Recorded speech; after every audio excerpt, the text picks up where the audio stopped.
part I woke up at 2:47 a.m. last Tuesday, and my hands were already shaking before I even opened my eyes.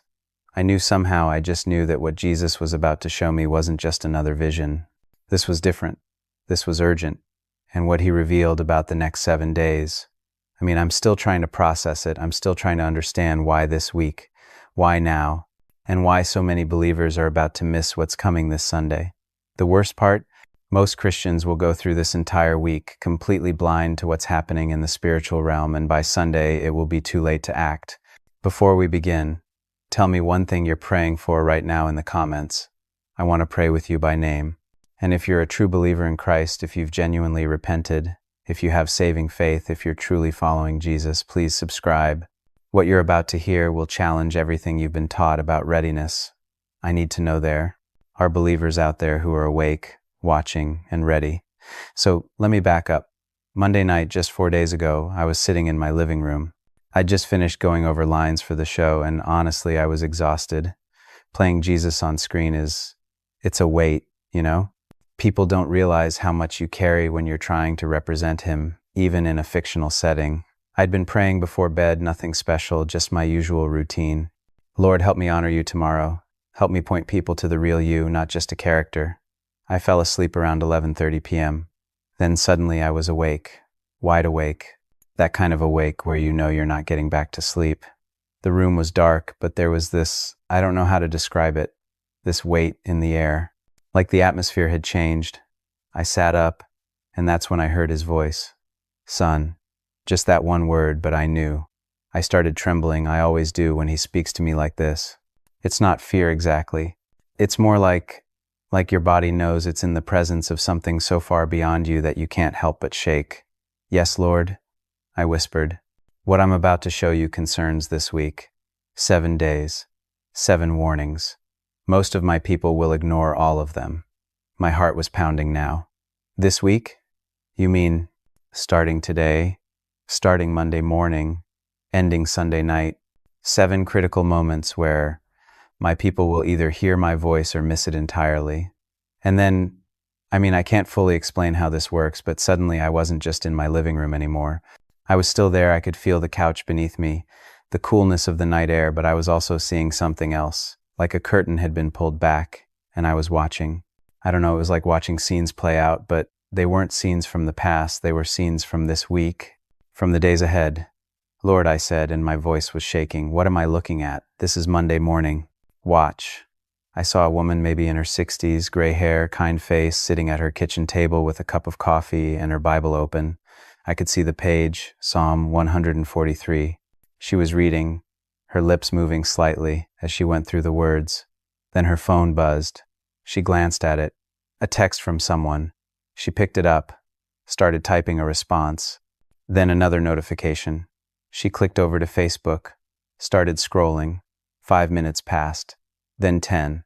The Bible sat open, but she wasn't reading anymore. Lord, I said, that's not that bad, right? She was reading. She just got distracted. Was she reading, or was she performing her routine?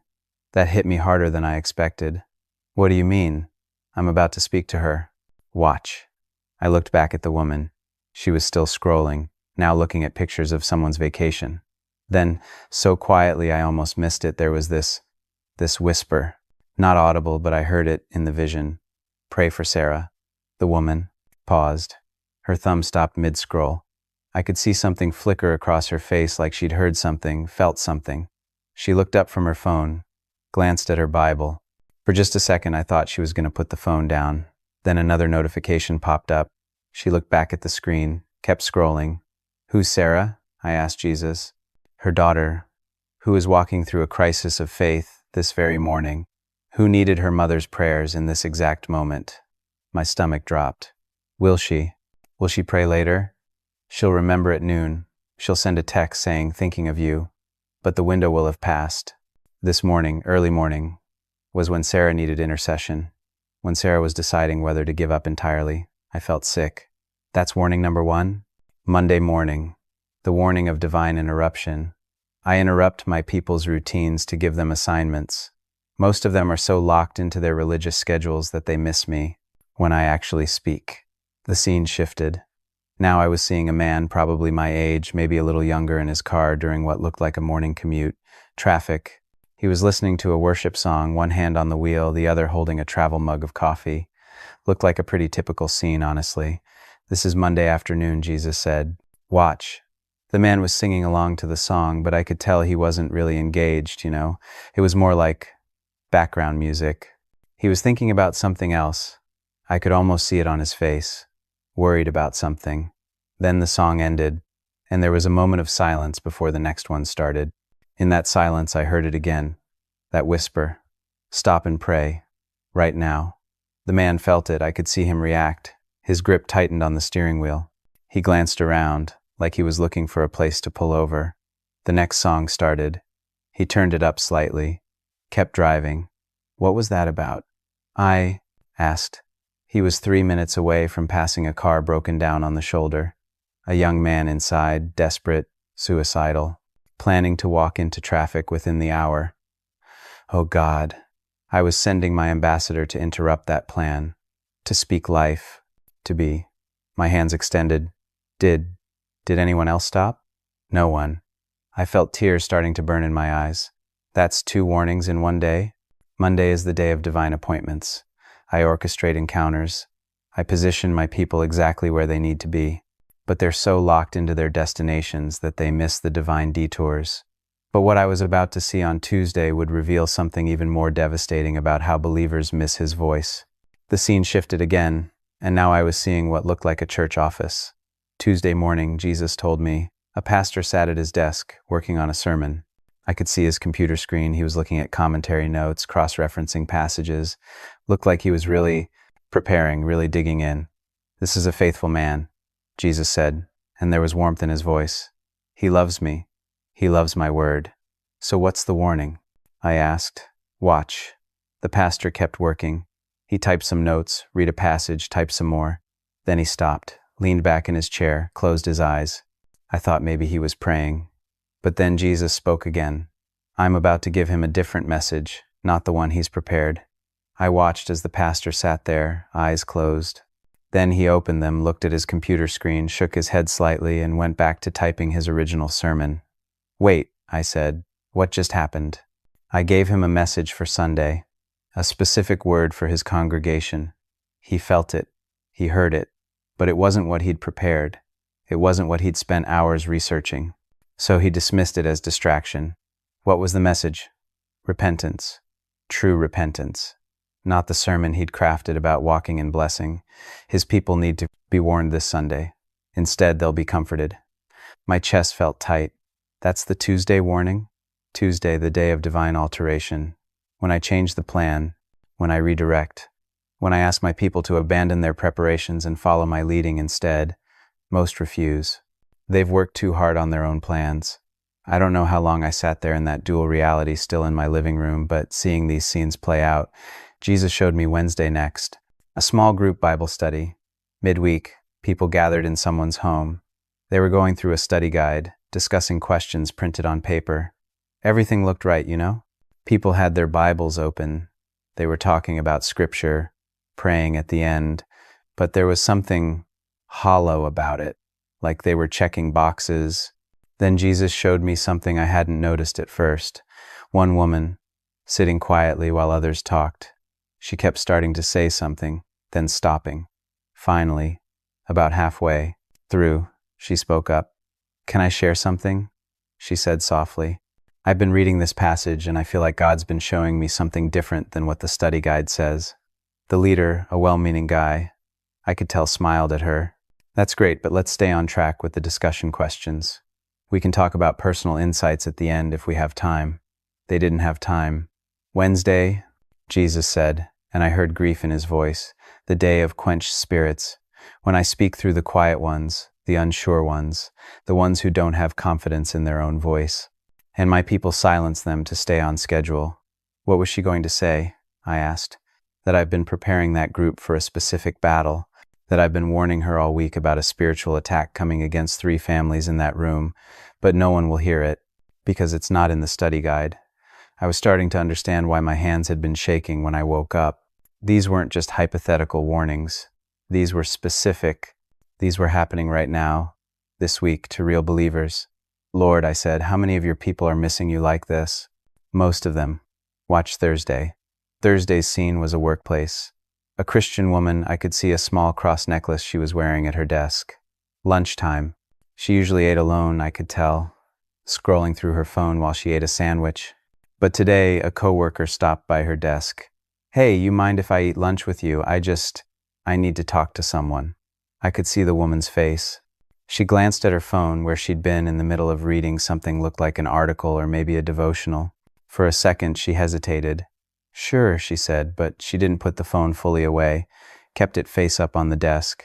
The coworker started talking, sharing something heavy. I could see it in her body language, the way she wasn't making eye contact, the way her voice was shaky. But the Christian woman kept glancing at her phone. Notifications kept popping up. She was half listening, responding with, and that's tough, but not really present. After about 10 minutes, the coworker stopped mid-sentence. You know what? I should let you get back to your lunch. Thanks for listening. She got up and left. The Christian woman picked up her phone and kept reading. Thursday, Jesus said, the day of presence over performance. I don't need my people to have the right answers. I need them to be present, to put down their devices, to look in someone's eyes, to listen with their whole heart. Was that coworker going to come to faith? I asked. She was going to ask about hope, about whether God cares. But she needed to see if this Christian woman cared first. She didn't. 5 warnings, 5 days, and I was already devastated, already wondering how many times I'd missed these exact moments. There are 2 more, Jesus said, Friday and Saturday, and then Sunday. He paused, and the weight in that pause made my hands shake harder. Sunday is when everything converges. When the choices made Monday through Saturday reveal who's actually listening and who's just religious. The vision shifted to Friday, and I saw churches plural, like I was seeing multiple churches at once. Families, individuals, all in different settings, but all facing something similar, small crises, not huge, dramatic things. A friend asking for help moving, an elderly neighbor needing a ride, a teenager needing someone to talk to, a spouse asking for uninterrupted time. And in each scene, I watched believers choose something else, choose their plans, choose their comfort, choose what they'd already scheduled. Friday, the day of inconvenient love. When I ask my people to be inconvenienced for the sake of others, when I test whether their faith is theoretical or actual. Then Saturday, I saw believers preparing for Sunday, picking out clothes, planning to attend church, looking forward to worship. But Jesus showed me their Saturday nights, what they watched, what they entertained, what they allowed into their minds and hearts, hours before they'd worship.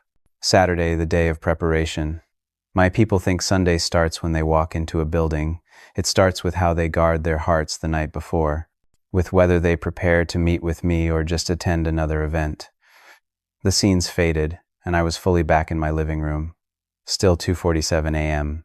Maybe only minutes had passed, though it felt like hours. Lord, I whispered, what happens Sunday? Sunday is the day of revelation, when it becomes clear who spent the week listening and who spent it going through motions. But son, most of my people will walk into church completely unaware that they failed 6 tests already.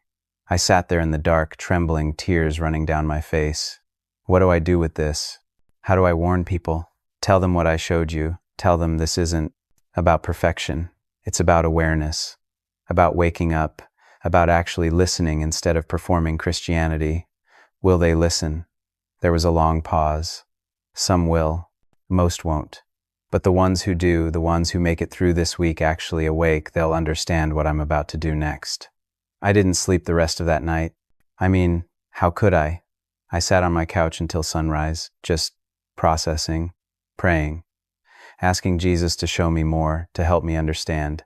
Because here's the thing, what he'd shown me felt so specific, so urgent, but I still didn't fully understand why this week, why these 7 warnings mattered so much that he'd wake me up at 2:47 a.m. to show me. I found out Wednesday night. So I went through Tuesday and Wednesday in this weird state of hyper-awareness. Every moment I was asking myself. Is this it? Is this one of the warnings? Am I missing him right now? I'd be in line at the grocery store and I'd wonder if I was supposed to talk to someone.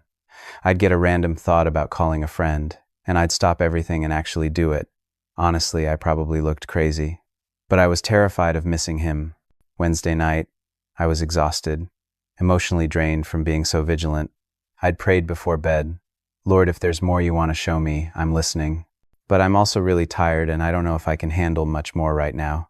I fell asleep around 10:30 p.m. At 3:17 a.m., I woke up the same way. That same weight in the room. That same instant awareness that he was there. Son, his voice came again, and I sat up, my heart already racing. I'm here, Lord. What I showed you Monday night was what my people are missing. Tonight, I'm going to show you why it matters. Why this week? Why these specific 7 days? The room around me faded again and I was somewhere else. Not physically, I could still feel my bed, still feel the night air, but I was seeing something different. It was like standing in a place between places, if that makes sense. And Jesus was there, not just his voice this time. I could see him, standing a few feet away, and the look on his face. I've played Jesus on screen for years now. I've studied his expressions, his emotions, tried to capture the heart of who he was. But nothing prepared me for the grief I saw on his face in that moment. Lord, I whispered, what's wrong? Look, he said, and he gestured in front of us. I saw a calendar. But it wasn't a normal calendar, it was like looking at time itself, if that makes any sense. I could see the current week highlighted, glowing somehow. And then I saw other weeks, stretching forward, but they were getting darker, dimmer, like something was coming that would make it harder to see. I don't understand, I said. This week, Jesus said, is the last week of clarity for many of my people. After Sunday, something shifts. The voices get louder, the distractions multiply, the pressure increases. Right now, in these 7 days, they can still hear me clearly. They can still choose to wake up. But after this week, he paused, and the weight of that pause made it hard to breathe. After this week, it becomes exponentially harder. Not impossible, but harder. Why? I asked. What's coming? A season of testing unlike what this generation of believers has faced. Most of them are unprepared. Most of them are asleep. So I'm giving them 7 warnings in 7 days, 7 chances to wake up before the test begins. I felt like I was going to be sick. When you say testing, I mean their faith will be proven genuine or false. Their commitment will be tested under pressure. What they claim to believe will be held up against fire, and many will realize they built with wood, hay, and stubble instead of gold, silver, and precious stones. The scene shifted, and now I was seeing Sunday. This coming Sunday, churches full of people, worship music playing, sermons being preached. Everything looked normal. Everything looked fine. But Jesus was showing me something else, something underneath the surface. I could see people's hearts. I know that sounds strange, but I could see them. Some were glowing, alive, connected to Jesus like branches to a vine, but others were hollow, empty, going through motions but disconnected.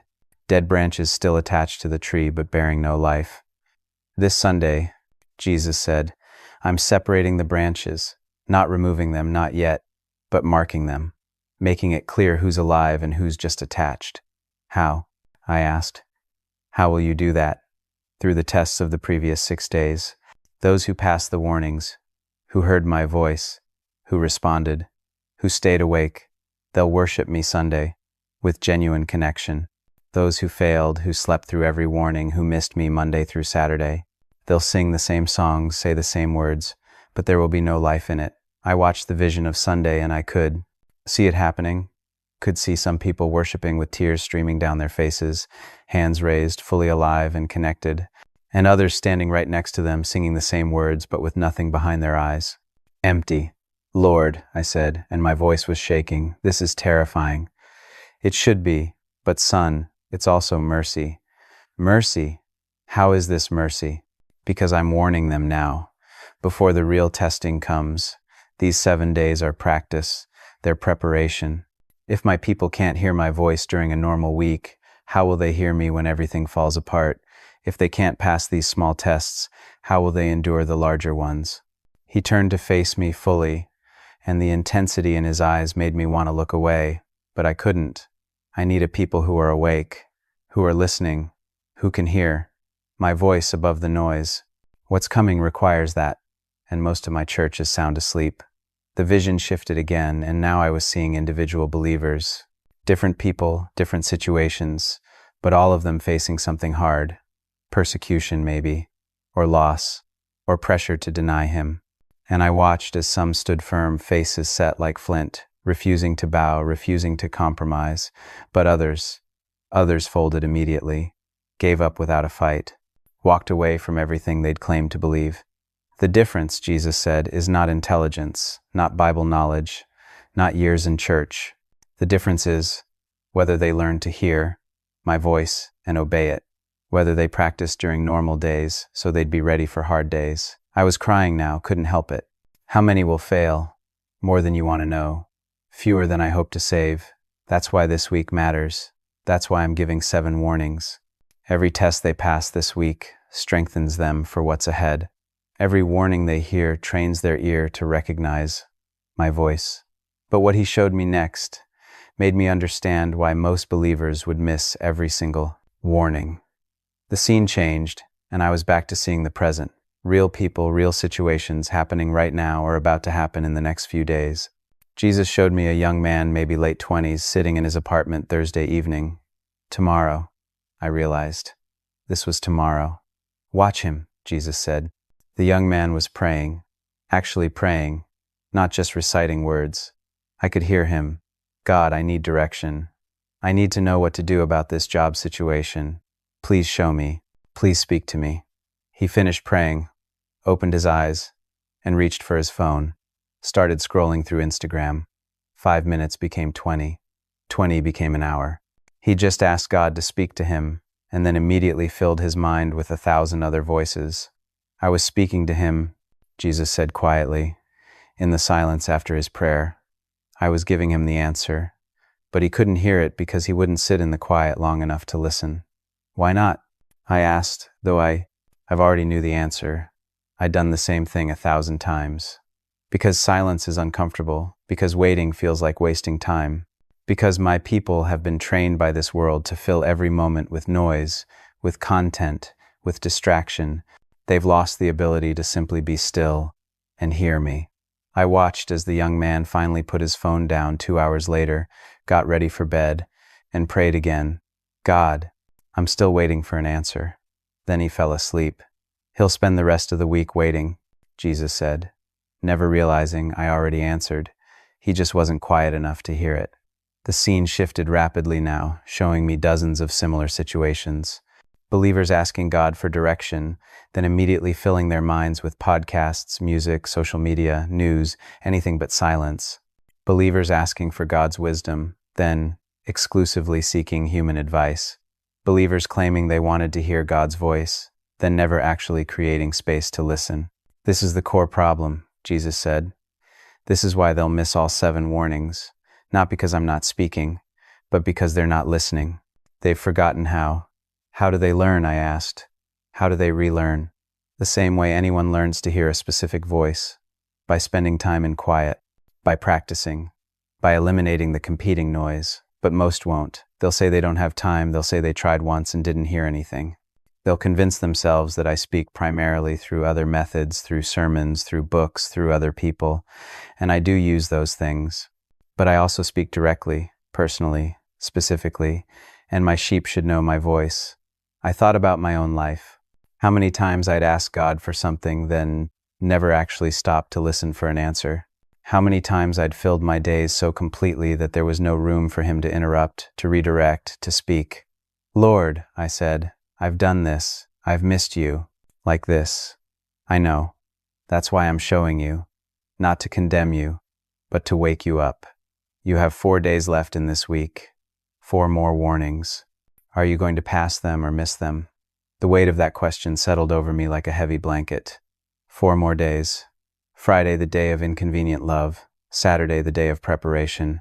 Sunday, the day of revelation. And today, Thursday, the day I was currently in the day of presence over performance. What's my Thursday test? I asked. You showed me what it looks like for others. But what about me? You'll know it when it comes. The question is whether you'll recognize it as a test or just see it as an interruption. The vision was starting to fade. I could feel myself being pulled back into my bedroom fully, the dual reality collapsing into just one. But before it disappeared completely, Jesus said one more thing. Tell them about Sunday. What about Sunday? I asked. Tell them what happens to those who fail all 6 warnings. What Sunday reveals about people who spent the whole week asleep. I was back in my bed. 3:17 a.m. was long past my clock, read 4:52 a.m.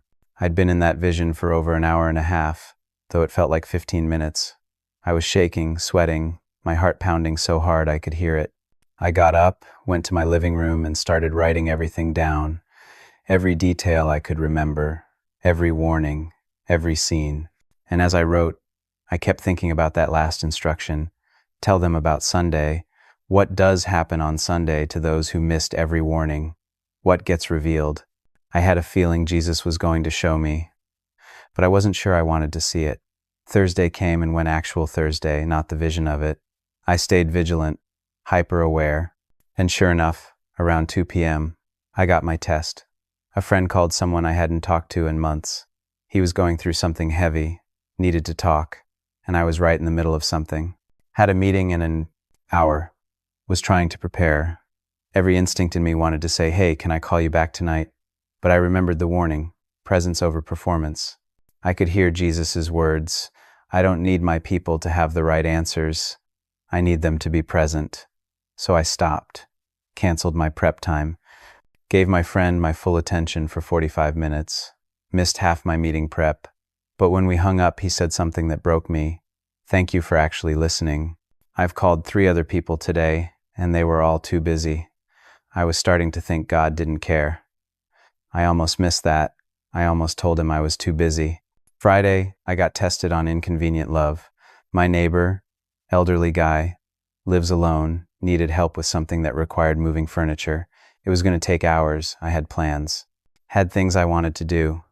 But I remembered the warning, and I went. We spent 3 hours moving furniture and talking.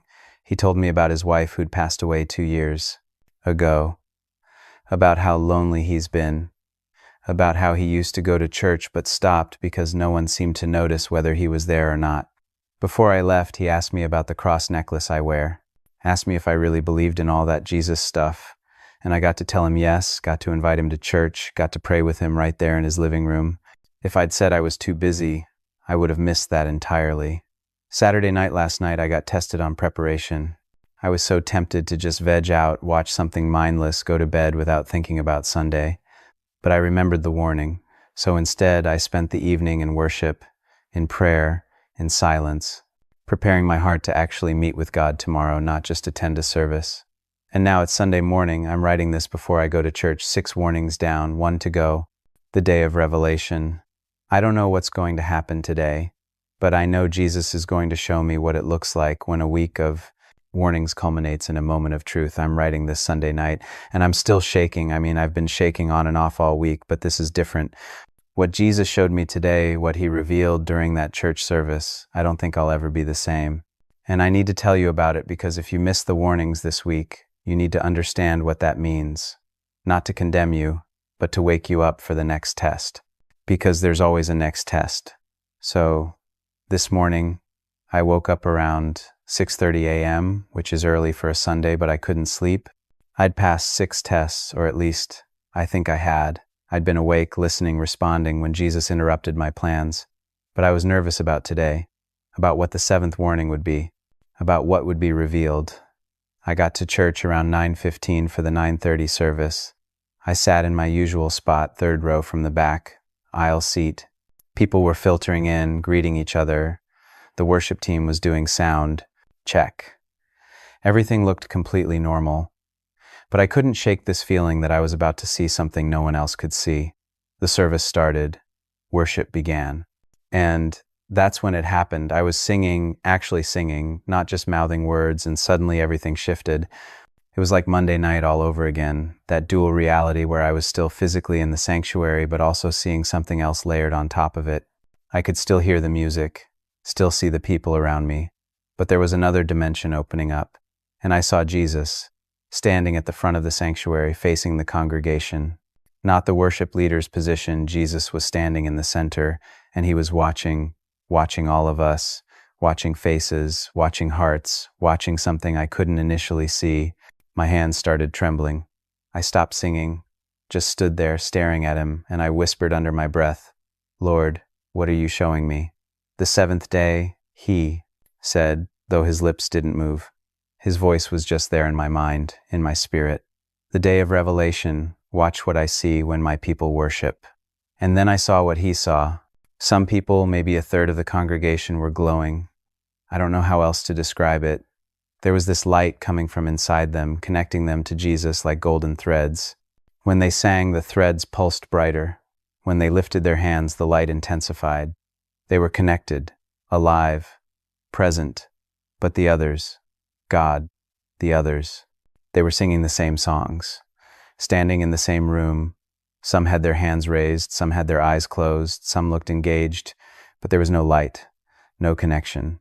They looked like shells, like they were going through motions, but nobody was home.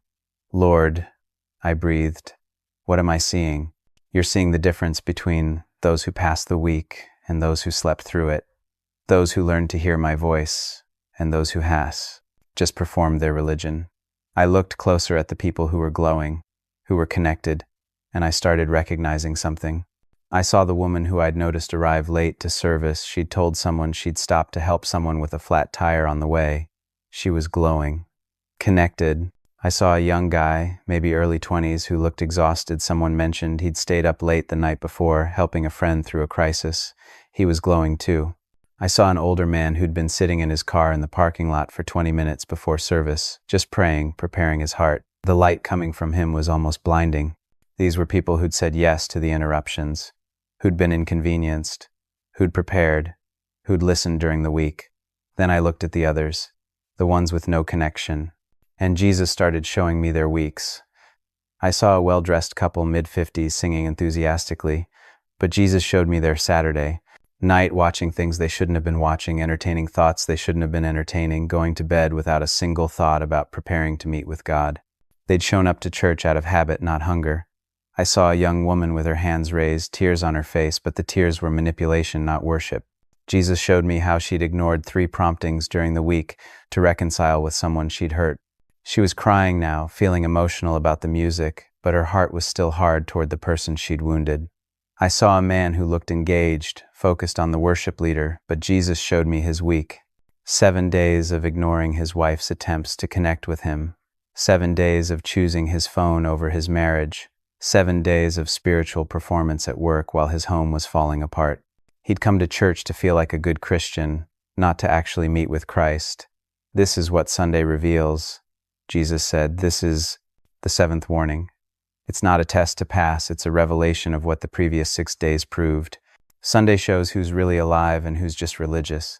The worship continued, but I was barely singing anymore. I was too devastated by what I was seeing.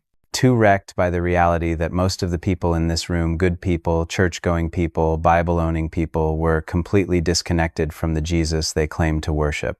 "Why don't they know?" I asked him. "Why can't they see what I'm seeing?" "Because they've never learned to examine themselves. They measure spirituality by attendance, by knowledge, by activities. They don't measure it by connection, by intimacy, by whether they can actually hear my voice." The worship set ended, and the pastor got up to preach. I could still see Jesus standing there, still see the congregation divided between those who were connected and those who weren't. And then Jesus did something that made my stomach drop. He started walking through the aisles. He moved slowly, deliberately, looking at people. Sometimes he'd stop in front of someone who was glowing, someone who was connected, and he'd smile. He'd place his hand on their shoulder, and the light would grow brighter. I could see them react, not consciously, but something in their spirit knew. They'd take a deeper breath, sit up a little straighter, lean forward to listen to the sermon more intently, but then he'd stop in front of someone who was disconnected, someone who was just going through motions, And the look on his face, it was grief, pure grief. He'd reach out, his hand like he wanted to touch them, to connect with them, but his hand would stop inches away, like there was a barrier, like they'd built a wall without even knowing it. I watched him try to reach a middle-aged woman who was taking notes on the sermon, looking like the model church attendee, but when Jesus reached for her, his hand stopped. There was something blocking him, and then he showed me what it was. Pride. She'd spent the entire week trusting her own wisdom, her own understanding, never once actually asking for his guidance. She'd come to church to learn information, not to encounter him. And that pride, that self-sufficiency, had created a barrier he wouldn't cross without her permission. He moved to a young man scrolling through his phone during the sermon. Jesus reached for him, and again, his hand stopped. The barrier this time was distraction, noise. The young man had spent 7 days filling every moment with content, music, social media, noise, never once sitting in silence long enough to hear God's voice. And now, even in church, he couldn't stop, couldn't be still. The constant noise had built a wall. Jesus stopped in front of an elderly gentleman who looked like he was paying attention, but whose eyes were distant. Jesus showed me his barrier, bitterness. He'd been hurt by someone in the church years ago, never forgave them, and had been going through religious motions ever since while his heart stayed hard.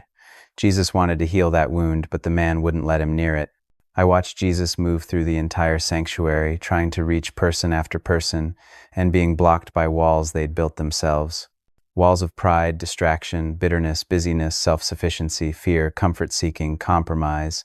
And the worst part was that none of them knew the walls were there. They thought they were fine. They thought showing up was enough. Lord, I whispered, tears streaming down my face now. How do they tear down the walls? The same way they built them. One choice at a time. One moment of saying yes to me instead of their own way. That's what this week was, 7 opportunities to choose me over their barriers. Most of them chose the barriers. Is it too late? Can they still change? It's never too late while they're still breathing. But it gets harder. Every week they ignore my warnings. The walls get thicker. Every test they fail, the barriers become more familiar, more comfortable. Eventually, they'll sit in this room their whole lives and never actually encounter me, and they won't even know what they're missing. The sermon ended. The pastor gave an altar call, asked if anyone wanted to recommit their lives to Christ, come forward for prayer. A few people went forward, but Jesus showed me something that broke me completely. Most of the people going forward were the ones already glowing, already connected. They were the ones tender enough to feel conviction, hungry enough to want more. The ones who actually needed to respond, the ones surrounded by walls, disconnected, going through motions. They stayed in their seats, convinced they were fine. This, Jesus said, is the tragedy of Sunday. The sick don't think they need a physician. The sleeping don't know they're asleep. And the dead branches don't realize they bear no fruit. The service ended. People filed out greeting each other, making lunch plans, talking about the game later. Everything looked normal, but I could still see the truth underneath, could still see who was connected and who wasn't, could still see Jesus standing in that sanctuary, grief on his face, watching his people leave without ever really meeting with him. The vision faded as I walked to my car, and I sat in the parking lot for probably 30 minutes just crying, praying, processing, and asking Jesus the question that was burning in my chest. What now? What do I do with this? His answer was simple. Tell them, warn them, not to shame them, but to wake them up. Because harder tests are coming, and most of my people aren't ready. So that's what I'm doing. That's why I'm sharing this with you right now. Listen to me. If you made it through this whole story, if you're still watching, I need you to understand something. This isn't about being perfect. This isn't about never missing God's voice. I've missed him 1,000 times. I'll probably miss him again. But this is about being awake, about being aware, about actually examining whether you're connected to Jesus or just connected to Christian culture. Let me ask you some honest questions, and I need you to answer them truthfully, just between you and God.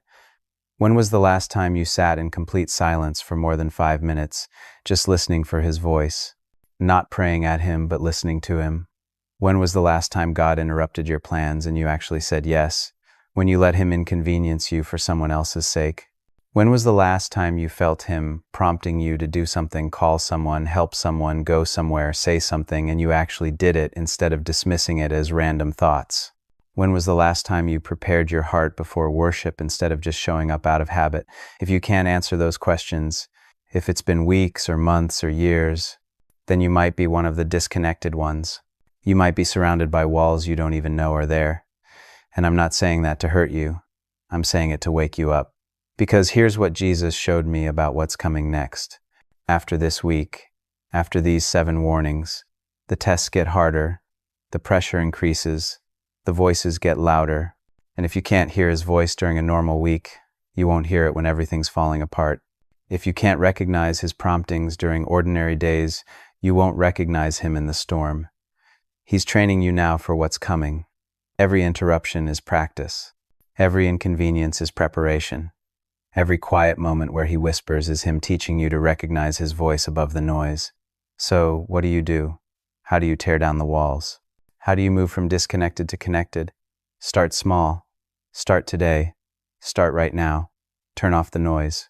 I mean, literally right now, after this video ends, turn off the music, the podcasts, the TV, the phone.